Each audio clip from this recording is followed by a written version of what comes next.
the only surviving gunman of the 2008 Mumbai attacks, which killed more than 160 people, has been hanged.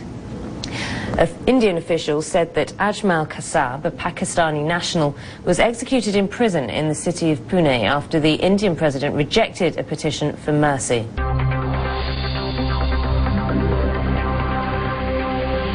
In 2010, Ajmal Kasab, who's the only survivor of the attacks, was sentenced to death. He launched an appeal, but that appeal was rejected in August by the Supreme Court. He was claiming, really, that he hadn't been given a fair trial, despite the fact that he was filmed and photographed walking through Mumbai's main train station with an AK-47 and a backpack, fairly chilling photographs. And in that train station, 66 people were killed. When he was apprehended by the police as well, he also made a confession, not surprisingly really, then, that the Supreme Court rejected his appeal. Now, his last avenue really was a petition for mercy to the president of this country.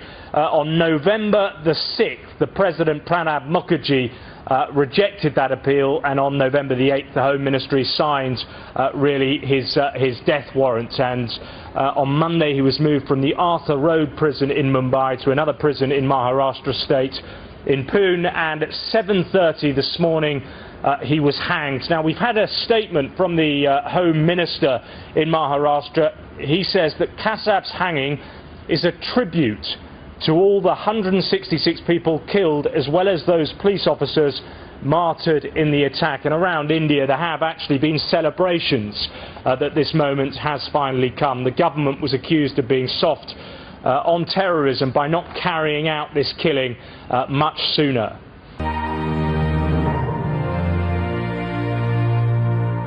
He was arrested and interrogated. His video confession aired to the international community. India appealed to its international partners to help in the investigation, and they did. All fingers eventually pointed to Pakistan and the group Lashkar-e-Taiba, a militant group, as far as India is concerned, that planned and orchestrated the attacks from the port city of Karachi.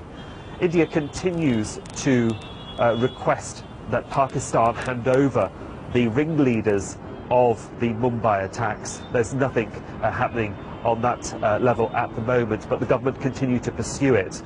Many cynics here are beginning to question why the execution happened just 4 days before the anniversary and just before the winter parliament session begins.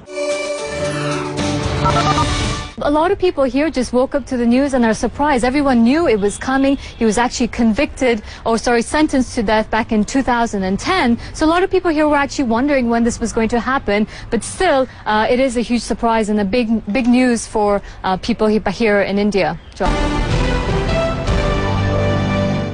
A fax message on that decision taken on Kasab was sent to Pakistan's foreign ministry.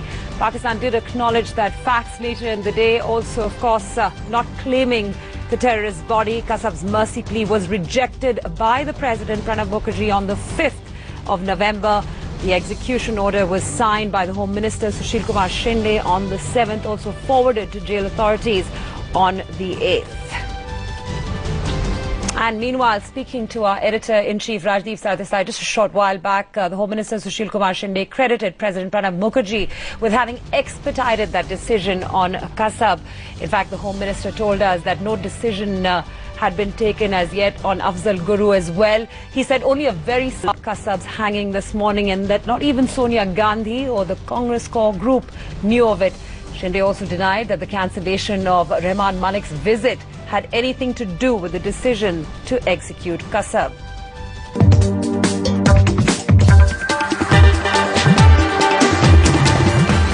But just 2 days earlier, in complete secrecy, Kasab was moved from Mumbai's Arthur Road jail to the Pune jail. Earlier on the 12th of November, he was told that his mercy petition had been rejected and that he would be hanged. Kasab apparently said he wanted his mother to be informed. The president rejected Kasab's mercy plea on the 5th of this month. It was then that Operation X, as it's being described, was carried out in complete secrecy.